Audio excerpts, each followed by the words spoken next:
Hi, my friend, it's Pat Sloan here, and it is a special day. It is Unicorn Day. Oh my goodness, I am so excited for this. I have got a few things in preparation for Unicorn Day. First, I had to find a panel, so here we go. There is the unicorn panel I found. Ah, isn't that cute? Look at it. It's so darling. So I'm going to put that up here because we're going to talk about that in a minute. You are totally magic. Yes, totally. Look how cute that is. Okay, then I had to find some unicorn poop. So, this is a Tulip Pink thread box for Aurifil, and you can see the colors of unicorn poop, which of course are just beautiful little pastels. Perfect for quilting. I love fun things. I love it. Okay, and I have wanted Lisa the Unicorn for a long time, so I got Lisa the Unicorn, and I know I definitely will do a pillow for Lisa the Unicorn. Not this month though, because we're going to talk about that a little bit. Oh, I have an enabler alert for you. I should just warn myself because I'm the one that wants to do this. That is totally crazy. Okay, that's in a minute. But first, let's look at this, because I think that some of the blocks, crumb blocks I have, might work for this. Okay, if I scroll you in here a bit, there we go. I got out a bunch of the crumb blocks that I have. Now they're not, I think a lot of these have a little bit more yellow base to them, yellow, blue, but you know, unicorns is all about rainbow stuff. So let's see, if I were just going to use these, oh, there's some pink there, so I could just, yeah, look at this. I've got a pink one. Can you see that? Let me just lift it up a little bit. I'll probably just put them here on the sides and on the bottom. Okay, so, I think this might work. To put these all around here. Yes, I don't have quite enough, so they'll probably need spacers, or I would need to make a few more crumb blocks, yeah, or steal some from the blue section. I have a bunch of sort of blue, a little bit more blue based, so that would be one option, to sort of rim it with crumb blocks, not in that order, but let's see. The other thing I have are the squares, so I thought, let's see what those look like. We'll put the squares up, put a few of them, because they're all the aqua. There's a lot of pink in this, but that's okay. I think it works good. Now, when you do this with the panel and these squares or with the crumb blocks, you can just trim them off even if you want. You don't, or if for the squares you want to be a little bit more organized, you could just measure, you know, and then trim the panel. So I could trim the panel so that it's the same size as this number of squares. I don't know about the teal. I think it might need a bit more pink. What do you guys think? So cute. I could start a bunch of pink ones because I have a bunch of those. Here we go.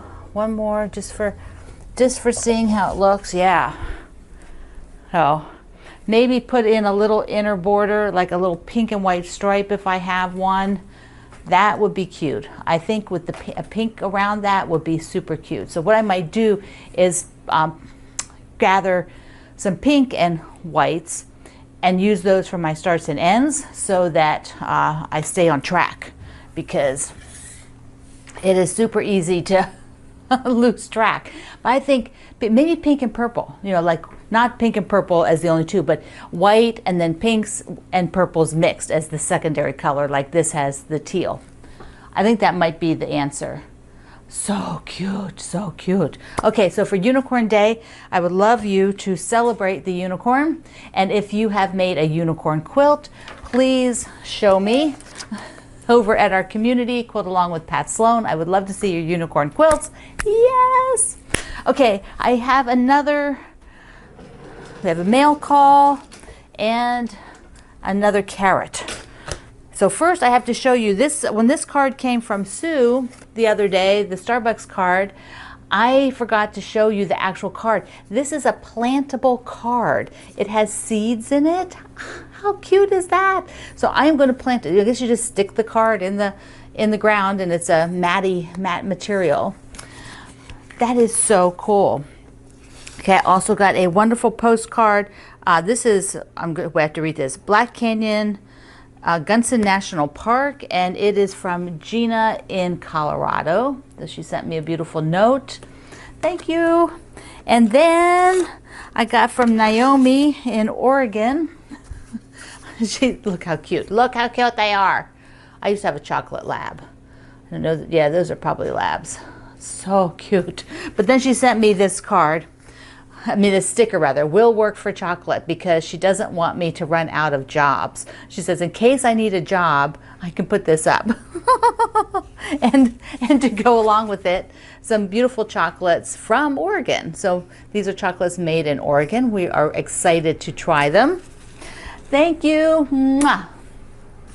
Okay, I've still only made 1 carrot, but I have all the other carrot bags cut out for Easter. You know, my deadline is for, have to have it the day before Easter so I can fill them up. But there's also another cute carrot thing that's been out there forever from American Patchwork and Quilting Magazine. I forget the designer's name. I'll go look it up and pop it up here. But it is a little table runner with a 3D carrot top. And of course, I made this years and years ago. And you can do it sew and flip onto your batting. So as you do each strip, you are actually doing the top, the batting, and the backing so that it's quilted as you go along. Sew and flip, sew and flip. But isn't that darling? Everybody needs a carrot table runner. You and you and you and you. You can go and do them.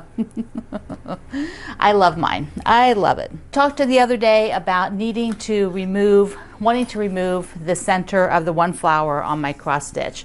And I finally did it. So first of all, here's a picture of me removing the stitches, which took a really long time. I am not good at removing cross stitch. But I got it all done, and now I used a much lighter pink, so the contrast is going to be really good. And I've got that crosshatch built into there, the mosaic. So now I just fill in with the darker pink that's on the outer rim. And then I can move on to the next part. So that makes me very happy, because I was like sort of stuck there. Oh. I'm going to do a Q&A, and then we're going to talk about enabling. So the Q&A is from Jeannie, and a lot of people ask this in various modes off and on, that, you know, how do I get so much done? And, you know, how often do I sew? And, you know, what does my day look like? Now that I'm home, you know, working, and I don't travel, it's a much different schedule than it had been. And now that I don't have health issues, where, you know, I spent a good 9 months with 2 broken wrists, and then I spent a good 2 months with face surgery, both in the last 2 years. So they mess up my schedule a lot. Plus I'm doing daily videos, which I have never done daily videos before. So they were a mix into my schedule in the past 2 years that are brand new. So my day is, you know, I am a business. So for those of you who've forgotten that, that's why I do all these different things, because it's like, it's a business that I run. So I'm making things all the time and sharing it and doing this stuff, which I love. It's also my hobby. But I do things all through the day, and I work all through the day. So I basically start with our morning chat, which is at 7 a.m. And I basically end by checking the Facebook group about 10:30 at night. And so all in between there, I work off and on. The videos are done more in the mornings, but not always. Sometimes I might have a doctor appointment in the morning or something else I want to do in the morning, and then I do the video in the afternoon. Videos can take from 2 to 4 hours. And often I am now videotaping parts of what I'm doing while I'm doing it, not on the day of the full videotaping, because I spread it out. That makes it easier for me. So you'll see little clips, and I might be wearing something different if I'm sewing the day before. Then there's no pressure. The pressure is less for me to get it all done within a smaller time frame. And I sew periodically through the day. I might take a break and sew for 20 minutes. I might sew for an hour at night. I might do cross stitch for a little bit in the afternoon, you know, half an hour here, you know, sew for an hour there. So I don't really have timing like that. But that's kind of, when you work for yourself, it's kind of an all-day thing.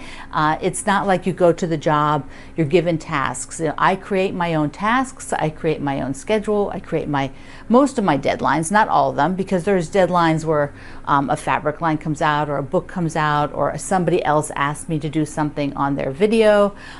So those are deadlines set by other people. So anyways, that's kind of how it is. Okay, let's go back to some fun stuff. Let's go to the enabling, because we can. If you hang out with me any amount of time, I am an enabler. I love quilts. I love to talk about quilts. I love to make quilts. And if I see something and I get super excited about it, I really, really want to do it, even if my schedule is fully overloaded. Like, let me get this.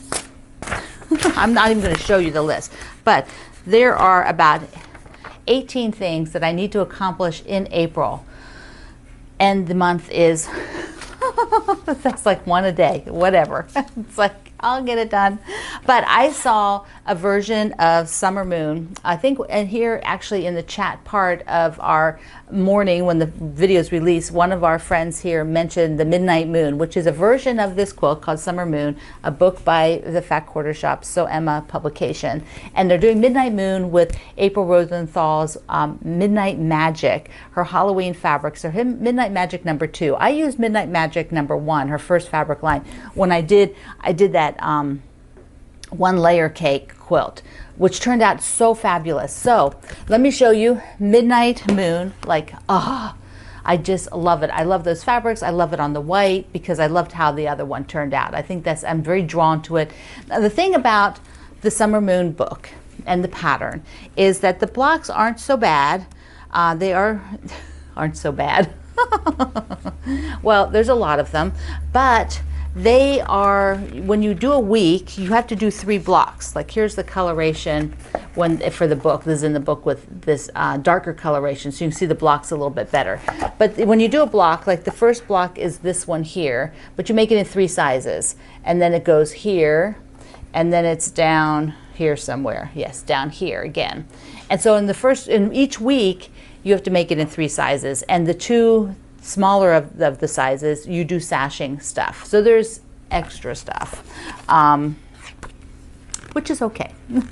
Because I'm thinking if I start in April and I do at least one of the blocks each week, then I can fill in those 3 or 4 weeks it is, I think, the extra blocks as I get a chance. But if I get them going. So anyways, let's look at fabric, because I do have a few pieces of her fabric from the last one. This is my Halloween fabric bin. Yeah, this is my basket of Halloween fabric. So let's take a look at what I've got, because they have a great supply list and they list all the fabrics that they use. You can download it. Everything is under is in my links below. So like, this is her fabric from the other one. But I have lots of great colors that I think I can just buy a few of the pieces. Like, I've got oranges, great oranges. I've got things just to use up in here that, now some of this is for this pattern that I'm still doing the hand applique, this guy. So he is, let me take him out of the bag. I'm doing the blocks. That's what's in here, all by hand blanket stitching for nice texture. So this pattern, some of this fabric in here is for this, so I want to be sure not to use it. But this quilt does take quite a bit of fabric. When you look at the supply list, each of the colors is basically half-yard pieces. So I am going to get some extras, and then I'll make a few blocks as I go. And I'll see, look at this candy corn. This is an old fabric that I've had for a while.